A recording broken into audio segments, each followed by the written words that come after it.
ஒரு நிமிடம் உங்கள் வாழ்க்கையை அமைதியாக திரும்பி பாருங்கள். நீங்கள் யாருக்கும் எந்த தீங்கும் செய்யவில்லை. எல்லாமே சரியாகத்தான் செய்கிறீர்கள். ஆனாலும் வாழ்க்கையில் எங்கேயோ சறுக்குகிறது என்று எப்போதாவது தனிமையில் உணர்ந்திருக்கிறீர்களா? பல நேரங்களில் பிரச்சனை நம் திறமையில் இருப்பதில்லை. சூழ்நிலைகளை நாம் கையாளும் சிந்தனையில்தான் இருக்கிறது. அப்படிப்பட்ட உங்கள் பழைய சிந்தனைகளை உடைத்து உங்களை மீண்டும் ஒரு புதிய வலிமையான மனிதராக கட்டமைக்க வரப்போகிறது இன்றைய காணொளி. உங்கள் மனதை தெளிவுபடுத்தி வாழ்வின் அடுத்த கட்டத்திற்கு உங்களை வரவேற்கிறது மைண்ட் ரெஃப்ரெஷ் தமிழ். இன்றைய காணொளிக்குள் முழுமையாக செல்வதற்கு முன் உங்களுக்கான ஒரு சிறப்பு அறிவிப்பு. இன்று நீங்கள் கேட்கப் போகும் செய்தியிலிருந்து உங்கள் மனதை ஆழமாக தொட்ட வரியையோ அல்லது உங்கள் சொந்த வாழ்க்கை பாடத்தையோ கீழே கமெண்ட் செக்ஷன் பதிவிடுங்கள். உங்களில் யாருடைய கருத்திற்கு அதிக மக்களின் ஆதரவு, அதாவது அதிக லைக் கிடைக்கிறதோ அந்த கமெண்டை எழுதியவருக்கு ஒரு கிஃப்ட் இருக்கிறது. மறக்காம கமெண்ட் செய்யுங்கள். முதல் விதி: எல்லை இல்லாத நற்குணம் ஏன் உங்கள் மதிப்பை அளிக்கிறது? ஒரு ஆழமான அலசல். நல்ல மனது என்பது மனிதனுக்கு கிடைத்த மாபெரும் வரம்.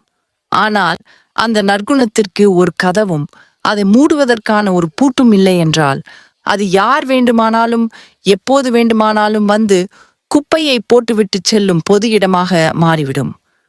இதையே சாணக்கியர் மிக ஆழமாக எச்சரிக்கிறார். இந்த விதியை உங்கள் மைண்ட் ரெஃப்ரெஷ் தமிழ் வலையொலியில் மேலும் ஆழமாக பின்வருமாறு விளக்கலாம். 1.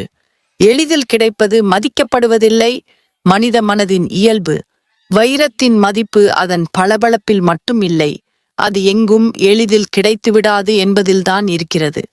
அதை இரும்பு பெட்டியில் பூட்டி பல காவல்களுக்கு நடுவில்தான் மனிதன் பாதுகாப்பான். ஆனால் தெருவோரம் கிடக்கும் கல்லை யார் வேண்டுமானாலும் மிதித்துச் செல்வார்கள்.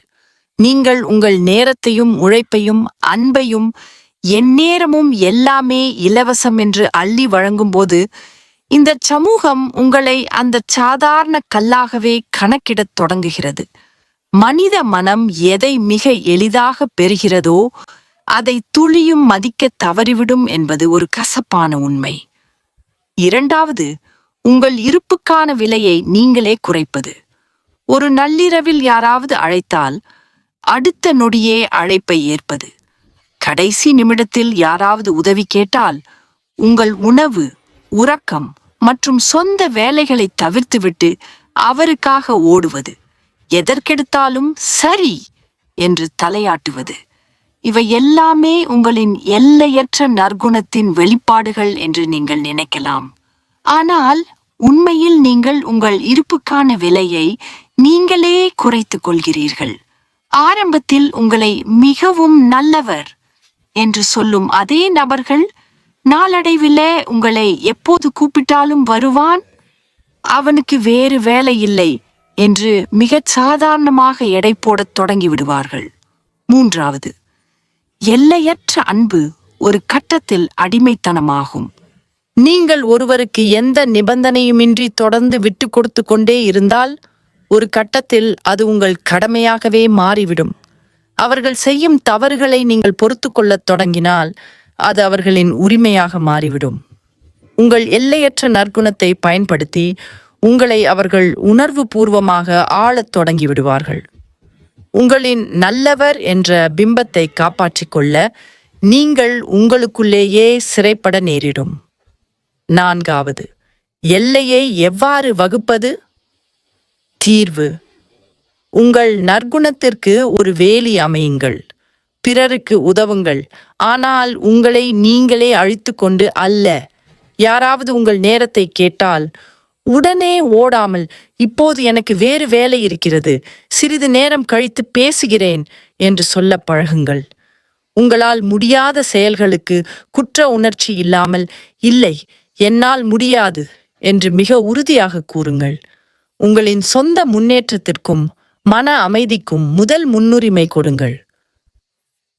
நீங்கள் கெட்டவராக மாற வேண்டியதில்லை, ஆனால் உங்கள் நற்குணத்தை காப்பாற்றிக் கொள்ளும் அறிவாளியாக மாற வேண்டும். நீங்கள் எப்போதுமே கிடைக்க மாட்டீர்கள்.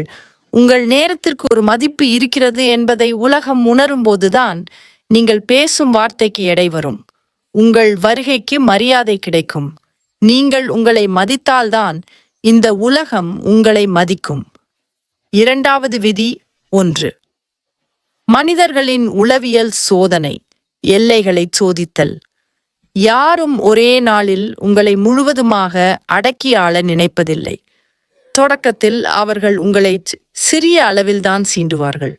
மற்றவர்கள் முன்னிலையில் உங்களை சிறுமைப்படுத்துவது, நீங்கள் பேசும்போது இடையில் குறுக்கிடுவது, உங்கள் நேரத்தை மதிக்காமல் காலதாமதமாக வருவது அல்லது உங்கள் தோற்றத்தை கேலி செய்வது போன்ற சிறிய செயல்கள் மூலமாக உங்கள் எல்லையை சோதிப்பார்கள். இவை வெறும் கேலி பேச்சுகள் அல்ல, நீங்கள் எந்த அளவிற்கு வளைந்து கொடுப்பீர்கள் என்பதை கண்டறியும் உளவியல் சோதனைகள். 2. உங்கள் அமைதியே அவர்களுக்கு கிடைக்கும் சம்மதம்.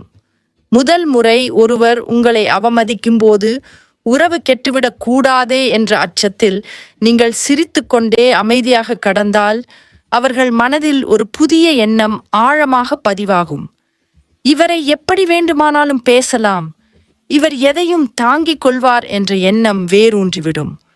உங்கள் வீட்டிற்குள் சேறு படிந்த காலனியோடு நுழையும் ஒருவனை முதல் நாள் நீங்கள் அமைதியாக பார்த்து கொண்டிருந்தால் அடுத்த நாள் அவன் உங்கள் வரவேற்பறையிலேயே உறங்கத் தொடங்கி விடுவான். அதுபோலத்தான் உறவுகளிலும் முதல் அவமதிப்பு என்பது உங்களின் சுயமரியாதை என்ற அரண்மனைக்குள் எதிரி வைக்கும் முதல் அடியாகும். 3. சண்டையின்றி எல்லையை வகுக்கும் கலை. ஒருவர் உங்களை அவமதிக்கிறார் என்பதற்காக நீங்கள் உடனே கத்தி சண்டையிட வேண்டியதில்லை, தவறான வார்த்தைகளை பயன்படுத்த வேண்டியதில்லை. ஆனால் அதே நொடியில் நீங்கள் ஒரு தெளிவான கோட்டை வரைய வேண்டும். கண்களை நேருக்கு நேர் பார்த்து மிக அமைதியான ஆனால் உறுதியான குரலில், என்னிடம் இப்படி பேச வேண்டாம், அல்லது இந்த மாதிரியான கேலி பேச்சுக்களை நான் துளியும் விரும்பவில்லை என்று கூறுங்கள். அந்த ஒரு வரி போதும். உங்கள் முகத்தில் கோபமோ குரலில் நடுக்கமோ இருக்கக்கூடாது, ஆனால் வார்த்தைகளில் ஆணித்தரமான உறுதி இருக்க வேண்டும். 4. தகுதியற்றவர்களை வெளியேற்றுங்கள். சிலர் நீங்கள் இப்படி தட்டி கேட்கும்போது, ஏன் இவ்வளவு கோபப்படுகிறாய், நான் சும்மாதானே விளையாட்டிற்கு சொன்னேன் என்று உங்கள் மீதே பழியை போடுவார்கள். உங்கள் எல்லையை கண்டு கோபப்படுபவர்கள் உங்களை உண்மையாக மதிப்பவர்கள் அல்ல, மாறாக உங்களை ஆதிக்கம் செய்ய பழகியவர்கள். அத்தகையவர்கள் உங்கள் வாழ்க்கையிலிருந்து விலகிச் செல்வது ஒரு வகையில் உங்களுக்கு கிடைத்த மாபெரும் ஆசீர்வாதமே. பொறுமை என்பது வேறு, அடிமையாகி சுயமரியாதையை இழப்பது என்பது வேறு. உங்கள் சுயமரியாதைக்கு நீங்களே அளிக்கும் தண்டனைதான் முதல் அவமதிப்பை பொறுத்து கொள்வது. அவமதிப்புகளை பொறுத்து கொள்வதை இன்றோடு நிறுத்துங்கள். உங்கள் எல்லையை வரையறுத்து உங்கள் தரத்தை உயர்த்துங்கள். 3. விதி 1. கேட்பவர்கள் அனைவரும் உங்களை காப்பாற்ற வரமாட்டார்கள். உண்மையாக இருப்பது வேறு, தன்னிடம் உள்ள அனைத்தையும் எல்லோரிடமும் கொட்டி தீர்ப்பது வேறு. உங்கள் மனவலி, உங்கள் குடும்ப பிரச்சனை, பொருளாதார தடைகள், உறவுகளில் பட்ட காயங்கள் அல்லது கடந்த கால தோல்விகள் என அனைத்தையும் மற்றவர்களிடம் பகிர்ந்து கொள்வது பாதுகாப்பானது அல்ல. உங்களின் கண்ணீரை காணும் அனைவரும் அதை துடைக்க வரமாட்டார்கள். பல நேரங்களில் அவர்கள் அதை பதிவு செய்து வைத்துக்கொண்டு தகுந்த நேரத்தில் உங்களுக்கு எதிராகவே உங்களின் அந்த பலவீனத்தை ஒரு ஆயுதமாக பயன்படுத்துவார்கள். 2. இரகசியம் என்பது பொய்யல்ல, அது மாபெரும் பாதுகாப்பு. ஒரு அரசன் தன் அரண்மனையின் எல்லா இரகசிய வழிகளையும் அனைவரிடமும் காட்ட மாட்டான். அது அவன் பயந்தான் என்று பொருளல்ல, தன் நாட்டை எப்படி பாதுகாக்க வேண்டும் என்று அவனுக்கு தெரியும். அதே போல உங்கள் வாழ்க்கையின் காயங்களையும் உங்கள் அடுத்த நகர்வுகளையும் பண நிலையையும் அனைவரிடமும் சொல்ல வேண்டிய அவசியமில்லை. நல்ல மனது கொண்டவர்கள் தங்கள் உண்மையை கூறினால் உறவு பலப்படும் என்று நம்புகிறார்கள். ஆனால் சுயநலம் கொண்ட மனிதர்களிடம் உண்மையை கொடுத்தால் அவர்கள் அதை மரியாதையாக வைத்துக் கொள்ளாமல் தங்களுக்கு சாதகமாகவே மாற்றுவார்கள். 3. பலவீனத்தை மறைப்பது உதவி கேட்க கூடாது என்பதல்ல, இதன் பொருள் நீங்கள் யாருடைய உதவியும் இல்லாமல் தனித்து வாழ வேண்டும் என்பதல்ல. உங்களுக்கு உண்மையாக வழிகாட்டக்கூடிய, உங்களை கேலி செய்யாத, உங்களை மேலும் வலிமையாக்கக்கூடிய ஒரு சில நல்ல மனிதர்களிடம் மட்டும் உங்கள் சூழ்நிலையை பகிருங்கள். அதை தவிர்த்து பார்க்கும் ஒவ்வொரு நண்பரிடமும், உறவினரிடமும், சமூக வலைத்தளங்களில் அறிமுகமாகும் ஒவ்வொருவரிடமும் உங்கள் மனதை திறந்து வைக்காதீர்கள்.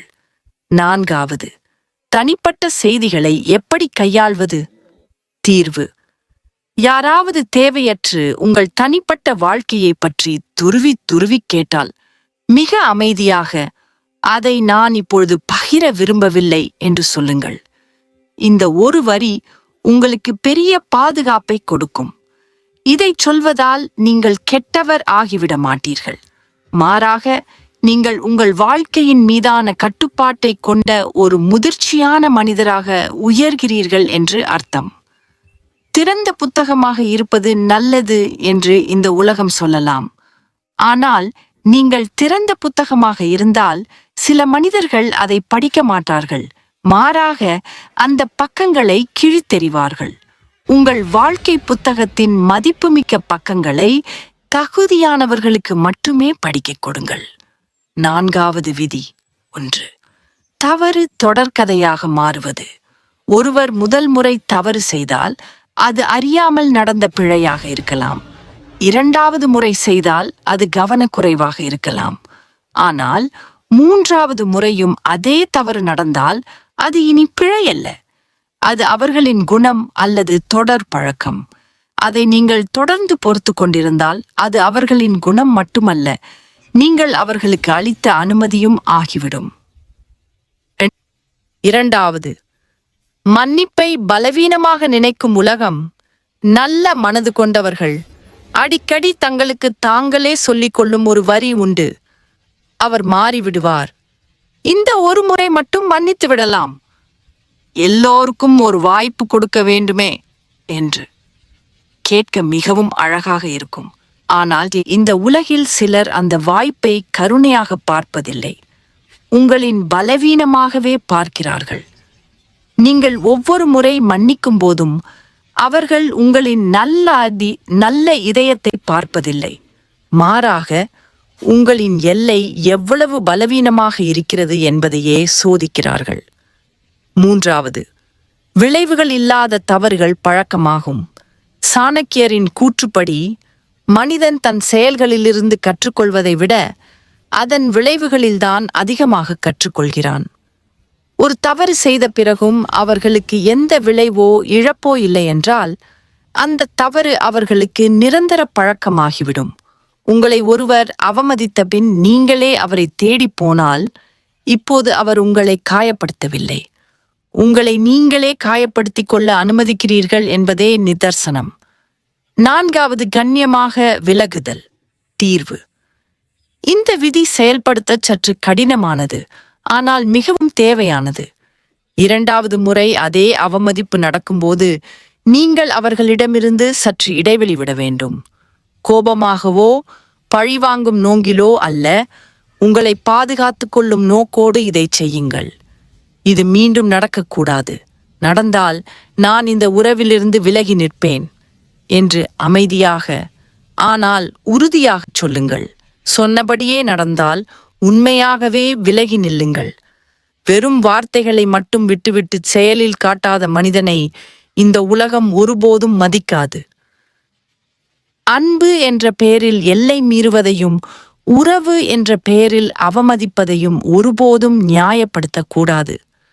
மன்னிப்பு என்பது உங்களை சுத்தமாக்க வேண்டுமே தவிர அது உங்கள் கழுத்தை நெரிக்கும் சங்கிலியாக மாறிவிடக்கூடாது.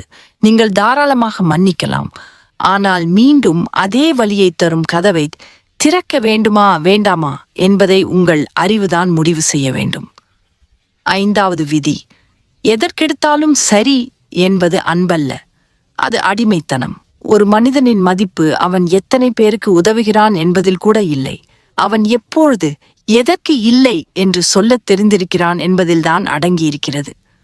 சில நேரங்களில் சரி என்று சொல்வது அன்பின் வெளிப்பாடாக இருக்கலாம், ஆனால் எல்லா நேரமும் எல்லாவற்றிற்கும் சரி என்று தலையாட்டுவது ஒரு வகையான அடிமைத்தனமே. உங்கள் உள்ளம் முடியாது என்று கத்தும்போது வெளிவேஷத்திற்காக உங்கள் வாய் சரி என்று சொன்னால் அங்கேயே உங்களின் சுயமரியாதை கொஞ்சம் கொஞ்சமாக சாகத் தொடங்குகிறது. இரண்டாவது, பிறருக்காக உங்களை நீங்களே விற்றுவிடாதீர்கள். நினைத்து பாருங்கள், இதுவரை எத்தனை முறை உங்கள் மனம் வேண்டாம் என்று சொல்லியும் நீங்கள் சம்மதம் தெரிவித்திருக்கிறீர்கள்? அவர்கள் கோபப்படுவார்களோ, உறவு முறிந்துவிடுமோ, பணிபுரியும் இடத்தில் சிக்கல் வருமோ என்ற போலியான பயங்களுக்காக உங்களை நீங்களே எத்தனை முறை விற்றுவிட்டீர்கள்? இல்லை என்று சொல்லத் தெரியாத மனிதன் எப்போதுமே மற்றவர்கள் தீட்டும் திட்டங்களில்தான் வாழ்வான். அவன் தன் வாழ்க்கைக்கு அரசன் அல்ல. மற்றவர்கள் அவனுக்காக எழுதும் வேலைகளை செய்து முடிக்கும் வெறும் பணியாளர் மட்டுமே. மூன்றாவது, இல்லை என்பது வெறும் வார்த்தை அல்ல, அது ஒரு அரண். சாணக்கியரின் பார்வையில் இல்லை என்பது வெறும் மறுப்பு வார்த்தை அல்ல, அது உங்களை காக்கும் மாபெரும் கவசம். அது உங்கள் நேரத்தை காக்கும், உங்கள் மன அமைதியை காக்கும், உங்கள் உடல் நலனையும் பணத்தையும் எல்லாவற்றிற்கும் மேலாக உங்களின் சுயமரியாதையையும் காக்கும். இல்லை என்று சொல்வதால் நீங்கள் உறவை உடைக்கவில்லை, மாறாக என் வாழ்க்கைக்கும் ஒரு எல்லை இருக்கிறது, எனக்கும் சில தேவைகள் இருக்கின்றன என்று இந்த உலகத்திற்கு மிக உறுதியாக பறைசாற்றுகிறீர்கள். நான்காவது, எப்படி இல்லை என்று சொல்வது? தீர்வு: மிகச்சிறிய விஷயங்களில் இருந்து தொடங்குங்கள்.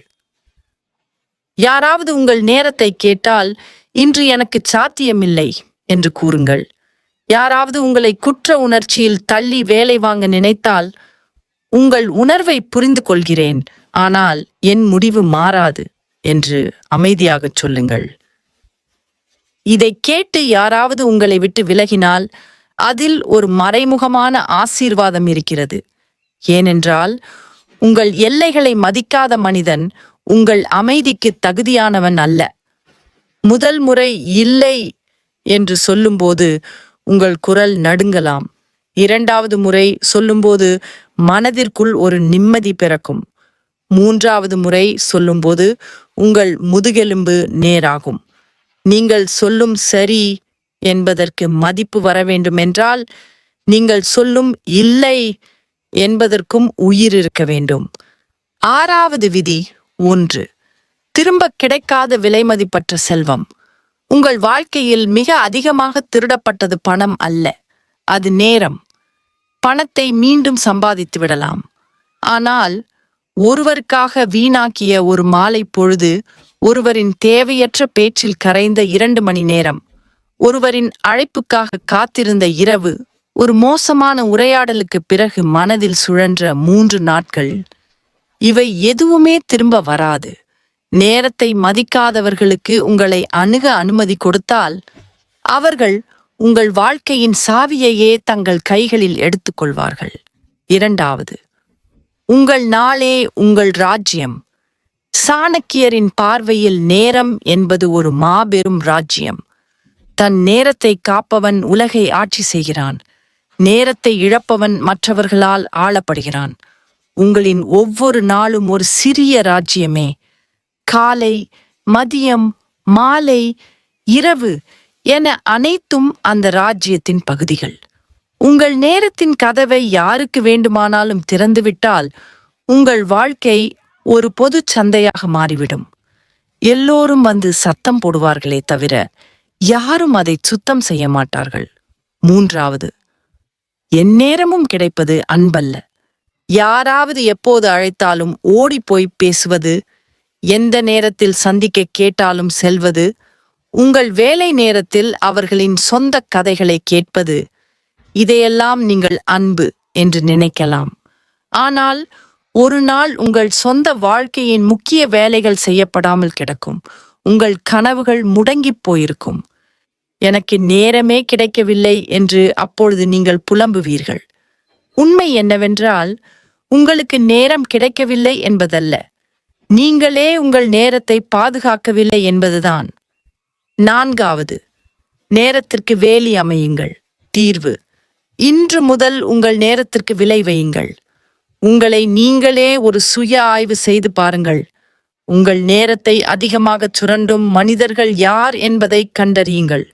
யாராவது உங்கள் நேரத்தை மதிக்காமல் காலதாமதமாக வந்தால் அவர்களுக்காக காத்திருக்க வேண்டாம்.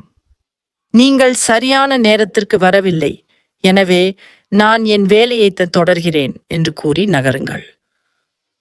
வேலை நேரத்தில் தேவையற்ற அழைப்புகள் வந்தால் பிறகு பேசுவதாக கூறுங்கள். நீ மாறிவிட்டாய் என்று யாராவது கூறினால், நான் என் நேரத்தை சீராக பயன்படுத்த கற்றுக்கொண்டேன் என்று அமைதியாக பதிலளியுங்கள். உங்கள் நேரத்திற்கு நீங்கள் விலை வைக்கும்போது இந்த உலகம் உங்களை முற்றிலும் மாறுபட்ட கண்ணோட்டத்தில் பார்க்கும். ஏனென்றால் நீங்கள் எல்லோருக்கும் எளிதாக கிடைக்க மாட்டீர்கள். நீங்கள் கிடைத்தால் அதற்கு ஓர் அர்த்தம் இருக்கும். நீங்கள் பேசினால் உங்கள் வார்த்தைக்கு எடை இருக்கும். நீங்கள் சென்றால் அங்கே உங்கள் வருகைக்கு மாபெரும் மதிப்பு இருக்கும். 7வது விதி. 1. கோபம் உங்களை நீங்களே வீழ்த்தும் ஆயுதம். உங்களை அவமதிக்க நினைப்பவன் முதலில் உங்களின் கோபத்தை தான் தூண்டுவான். ஏன் தெரியுமா? நீங்கள் கோபப்படும் அந்த நொடியில் உங்கள் மீதான கட்டுப்பாடு அவன் கைக்கு சென்றுவிடும். நீங்கள் கத்தினால் உங்களை ஒரு சண்டைக்காரராக அவன் உலகிற்கு காட்டிவிடுவான். நீங்கள் தவறான வார்த்தைகளை பேசினால் நீங்கள் பட்ட உண்மையான வலியை மறைத்துவிட்டு உங்கள் வார்த்தையை மட்டுமே பிடித்துக்கொண்டு உங்களை குற்றவாளியாக்குவான். நீங்கள் அழுதுவிட்டால் அவன் தன்னை வெற்றியாளனாக நினைத்து கொள்வான். 2வது, உண்மையான வலிமை குரலில் இல்லை, கட்டுப்பாட்டில் உள்ளது. சாணக்கியரின் அரசியல் அறிவு இதைத்தான் கூறுகிறது. எதிரி உன்னை தாக்குவதற்கு முன் உன்னை உன்னிடமிருந்தே பிரிக்க முயற்சிப்பான். உங்களை உங்கள் அறிவிலிருந்து பிரிக்கும் முதல் ஆயுதம்தான் கோபம். கோபம் வரும்போது மனிதன் தன் தரத்தை மறந்து விடுவான். அந்த ஒரு நொடியில் கோபத்தால் எடுக்கப்படும் முடிவுகளோ அல்லது பேசப்படும் வார்த்தைகளோ வாழ்க்கை முழுவதும் மாறாத காயத்தை தரக்கூடும்.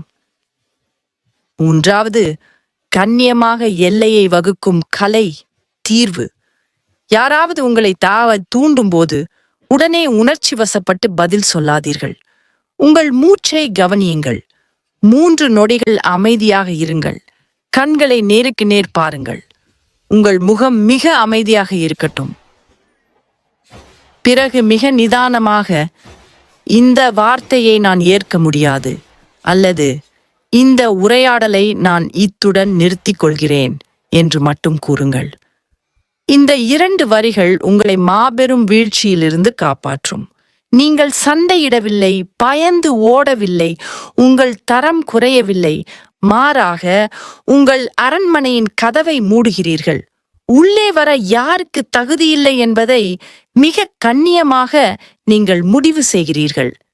4வது, எல்லா இடங்களுக்கும் பொருந்தும் ஒரு கவசம். பணியிடத்தில் மேலதிகாரி மரியாதையின்றி பேசினால் சண்டையிட வேண்டாம். அதே சமயம் தலைகுனியவும் வேண்டாம். வேலை தொடர்பாக பேசலாம், ஆனால் இந்த குரலில் பேசினால் என்னால் அமைதியாக தொடர முடியாது என்று கூறுங்கள். உறவுகளில் வாழ்க்கை துணை கோபத்தில் காயப்படுத்தும் வார்த்தைகளை பேசினால் பழைய விஷயங்களை தோண்டி சண்டையிடாமல் அமைதியாக பேசும்போது இதை தொடரலாம் என்று கூறி நகருங்கள். நண்பர்கள் மத்தியில் கூட்டத்தில் உங்களை கேலி செய்தால், என்னை வைத்து இந்த மாதிரி கேலிகள் வேண்டாம் என்று ஒரே வரியில் அமைதியாகச் சொல்லுங்கள். புரிய வேண்டியவர்களுக்கு புரியும். கண்ணியமான மனிதன் பார்ப்பதற்கு மென்மையானவன் போல தெரிந்தாலும் அவனது எல்லை ஒரு கச்சுவரை போல உறுதியாக இருக்க வேண்டும். கச்சுவர் என்றுமே சத்தம் போடாது, ஆனால் யாராலும் அதை